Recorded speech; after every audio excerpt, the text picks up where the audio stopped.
Alright, hello everyone. Here we are back for another Golf Clash video tutorial here. This is going to be for the Expert Division. This is going to cover hole number 1. We're going to get started here. I'm going to go with a puck. You can see it's a 3. Should be plenty good enough. Similarly, you could use Extra Mile for this hole. Let's jump in here. Take a look at this one.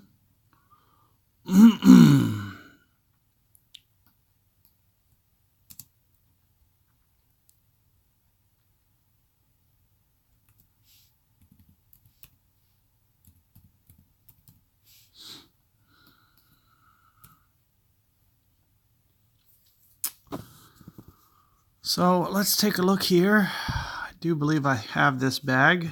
Looks like there it is. Just gonna have to switch things up. That looks pretty good, except this was a thorn. So let me find that. I think this is my bag, or very, very similar. Should be all we need it for.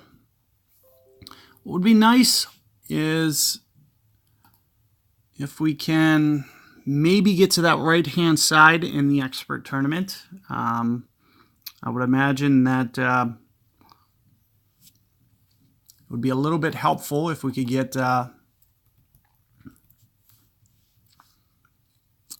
Power 4 ball or something. Alternatively, having a little bit more distance. I am going to do another set of guides that I would do with just a little bit better clubs. But for today, on this guide, you're going to see that I'm using a puck 3. You'll see with a puck 5, this will be much easier to pull off. So one thing I might do, since I'm going to go over power, let's go plus 5%, 3.5 rings. You'll just have to be a little bit careful with your perfect ball here.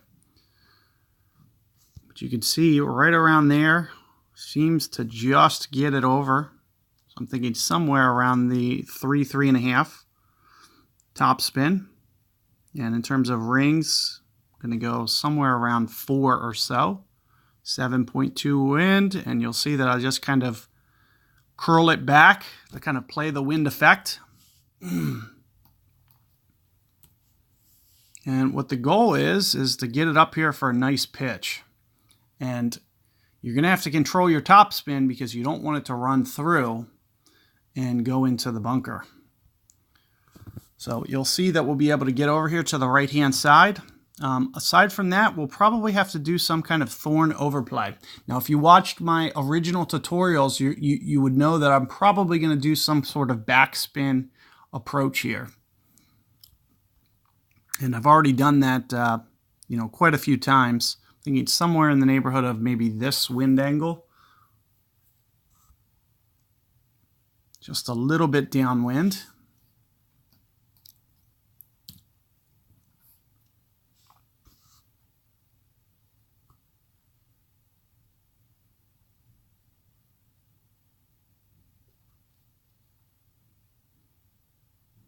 So first thing that we'll do is we'll kind of test the range, figure out where we are.